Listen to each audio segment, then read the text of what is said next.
Hi, welcome to today's video diary for finding my way with Pi, purpose, intention, and emotion.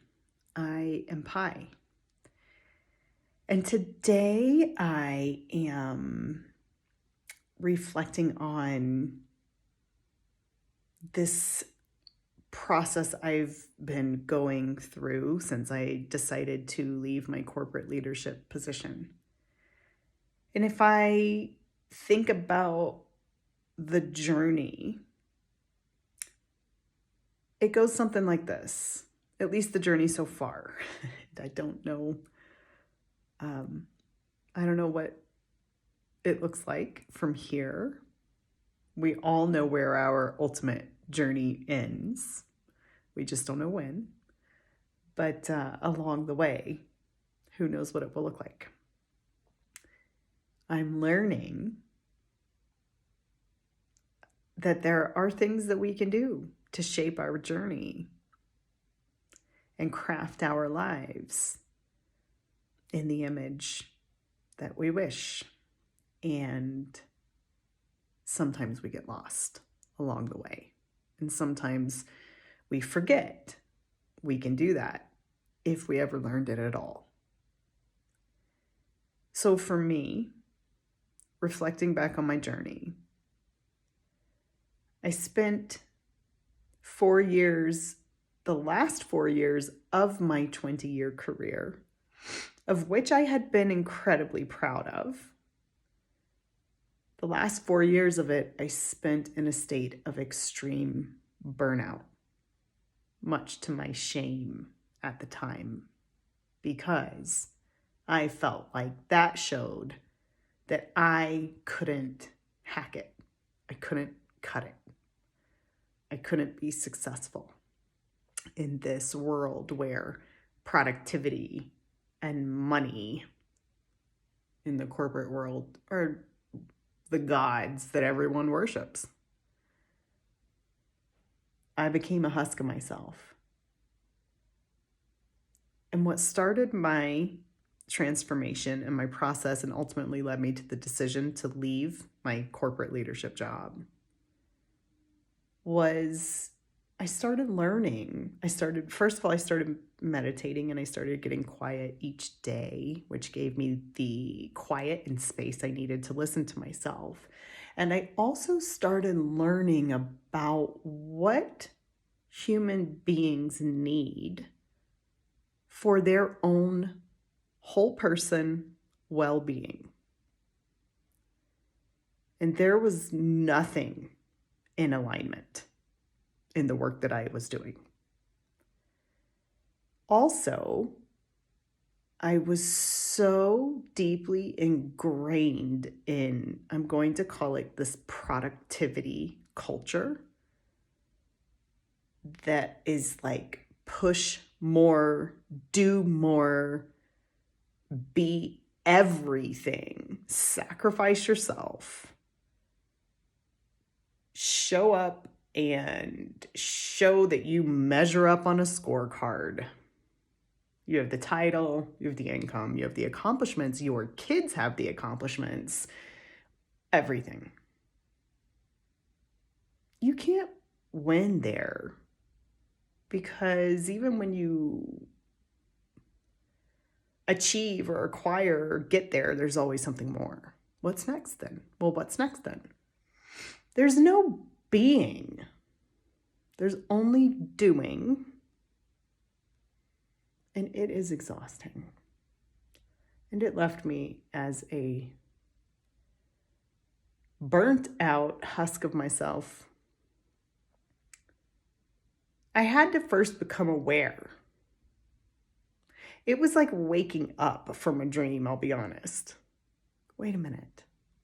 What am I doing in my life? What am I choosing? What am I creating? And then when I started to look around and realize it was so painful and scary, and I was incredibly judgmental and critical of myself and afraid that others would be the same of me. And since I left, I have gone through this process of, I'm going to call it awakening, of transformation, like rewiring myself, rewriting my beliefs about what it means to be a healthy human, what it means to have a healthy life, what it means to have healthy relationships. And I'm realizing that and saying it out loud sounds like, well, duh, but if you've been stuck in the noise of it and in the rat race, you know what I mean. It's not that obvious when you're in it. There's too much noise. It's really confusing. And it's too scary because a lot of stuff has come up for me. I am the architect of my life. I'm the artist of my life. That's what I'm realizing. So let me finish that sentence first. That I'm realizing I choose through my actions how I create my life. And I can either do that mindlessly, busily, or I can do it mindfully. And I can create my actions and choose the actions I want to take in my life that support and cultivate my personal values and what I need for my well-being, and that will radiate well-being out into my family, my relationships, etc. When we get still and away from the busyness, if you've been following along on the video diaries, you've seen this happen with the things that I've been discovering about myself through self-reflection every day, curiously observing what I'm feeling. You get still, and all of the hurts and pains and fears and insecurities and traumas and all the things that you have buried in your life surface. And you get the joy of sifting through them and healing. And it hurts. It's not easy work. It's also not work I could have done unless I got still enough to do it. In other words, if I had maintained my insanely breakneck speed, busy life, I would not have been able to be whole as myself. I must heal the hurts that are in there.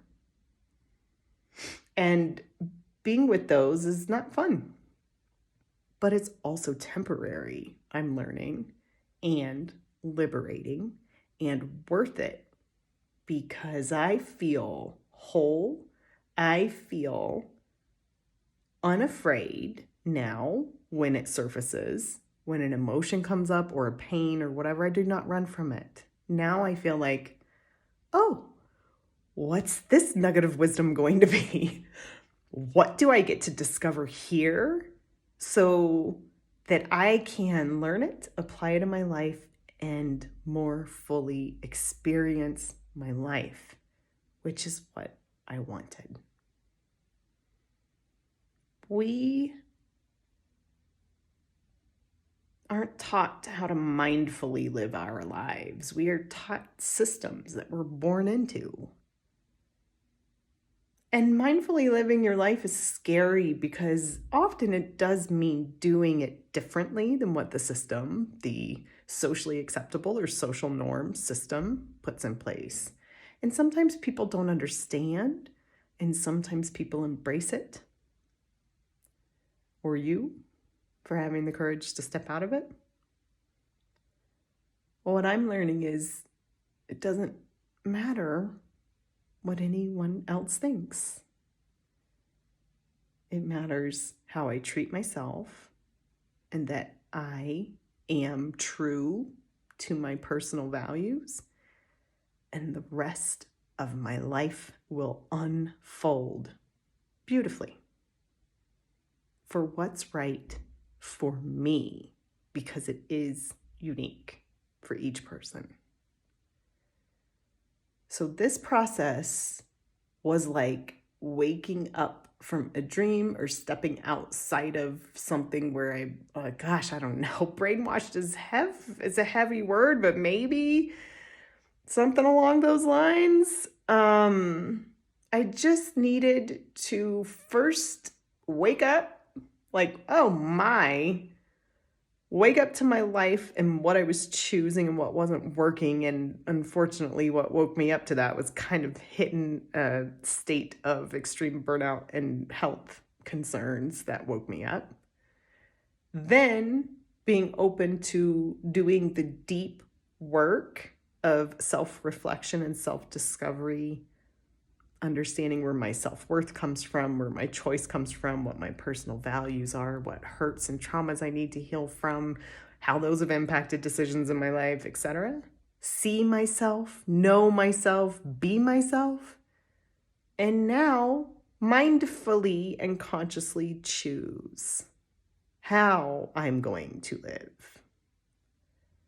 And I think the beautiful part about all of this is, even though I don't have an exact roadmap, meaning I don't know exactly what any destination or waypoint along the way is going to look like, I can trust life to know that if I am taking those actions that are right for me, that the rest will be okay, and I am okay. In fact, I am flourishing.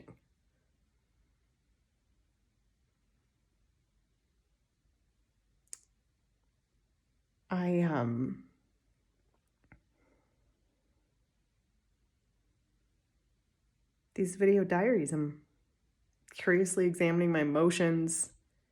It is the most in-depth me search I've ever done in my life, and I am very grateful to have done it because I feel like I'm waking up, and I'm so glad it's happening now and not when it's too late.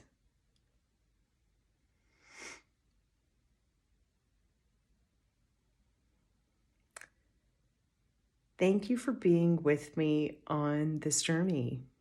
I'm glad that you're here, and I hope it helps you too. I'll see you tomorrow. Bye.